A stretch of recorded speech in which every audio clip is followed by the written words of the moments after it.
வணக்கம். இது ஏஐ தமிழ் முக்கிய செய்திகள். அபுதாபி ஐக்கிய அரபு அமீரகத்தின் அல் தஃப்ரா பிராந்தியத்தில் உள்ள பரக்கா அணுமின் நிலையத்தின் உள் சுற்றுச்சுவருக்கு வெளியே இருந்த மின்சார ஜெனரேட்டரில் நடத்தப்பட்ட ட்ரோன் தாக்குதலால் தீ விபத்து ஏற்பட்டதாக அபுதாபி ஊடக அலுவலகம் தெரிவித்தது.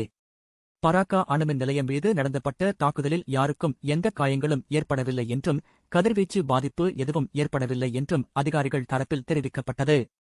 அணுமின் நிலையத்தின் முக்கிய அமைப்புகள் இப்போது வழக்கமாக இயங்கி வருவதாகவும் அணுசக்தி ஒழுங்குமுறைக்கான கூட்டாட்சி ஆணையம் கூறியதாக தெரிவிக்கப்பட்டுள்ளது. சந்தேகத்திற்கிடமான இந்த ட்ரோன் தாக்குதலுக்கு யார் பொறுப்பு என்பது குறித்து அபுதாபி ஊடக அறிக்கையில் தெரிவிக்கப்படவில்லை. இஸ்ரேல், அமெரிக்கா மற்றும் ஈரான் மோதலின் போது ஐக்கிய அரபு அமீரகம் மீது ஈரான் பல ஏவுகணை மற்றும் ட்ரோன் தாக்குதல்களை நடத்தியது குறிப்பிடத்தக்கது.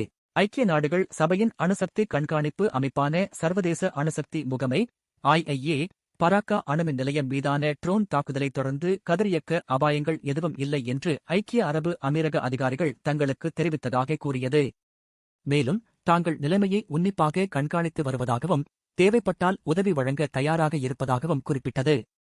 அமெரிக்காவிற்கும் ஈரானுக்கும் இடையிலான பேச்சுவார்த்தைகள் முடங்கியுள்ள நிலையில் விரைவில் ஒரு சமாதான ஒப்பந்தம் எட்டப்படாவிட்டால் ஈரான் மிக மோசமான நிலையை சந்திக்கும் என்று அமெரிக்க அதிபர் டொனால்டு டிரம்ப் எச்சரித்துள்ளார். மேலும் அவர் ஒரு உடன்பாட்டை எட்டுவதில் ஈரானுக்கு ஆர்வம் உள்ளது என்றும் கூறினார்.